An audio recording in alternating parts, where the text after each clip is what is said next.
নমস্কাৰ, মই অংকিতাই মোৰ ইউটিউব চেনেল অংকিতা ষ্টাইলে সকলোকে স্বাগতম জনাইছোঁ। আজি মই অমিতাৰ পকৰীৰ এটা ৰেচিপি লৈ আহিছোঁ। অমিতাৰ পকৰী বনাবলৈ আমাক আলু, অমিতা আৰু পিঁয়াজ, জলকীয়াৰ প্ৰয়োজন হ'ব। এতিয়া মই প্ৰথমতে পিঁয়াজখিনি কাটি লৈ আলুখিনি ৰুকি আৰু অমিতাখিনি ৰুকি লৈছোঁ। লগতে পকা জলকীয়া দুটা দিছোঁ, অলপ পিঠাগুড়ি আৰু অকণমান আটা দিছোঁ আৰু নিমখ, হালধি, জিৰা, ধনিয়া গুড়া দিছোঁ। এয়া দেখিছে। এতিয়া মই এই মিশ্ৰণকেইটা ৰুকি লোৱাৰ পিছত এই গোটেইখিনি মই এটা পাত্ৰ ল'ম আৰু পাত্ৰটোত অকণমান পানী দি সানি ল'ম।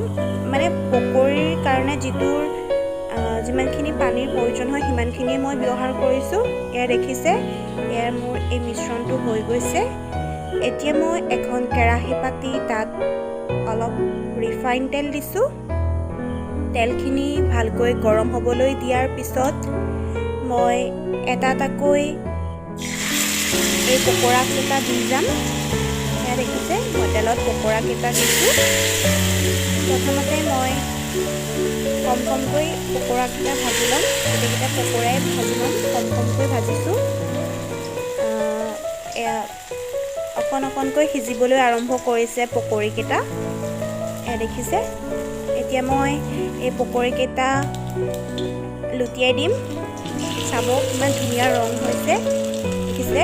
এয়া সিজি উঠিছে, মানে এটা ছাইড সিজি উঠিছে, বাকীটো ছাইড সিজিলে আমাৰ পকৰীকেইটা ৰেডি হৈ যাব।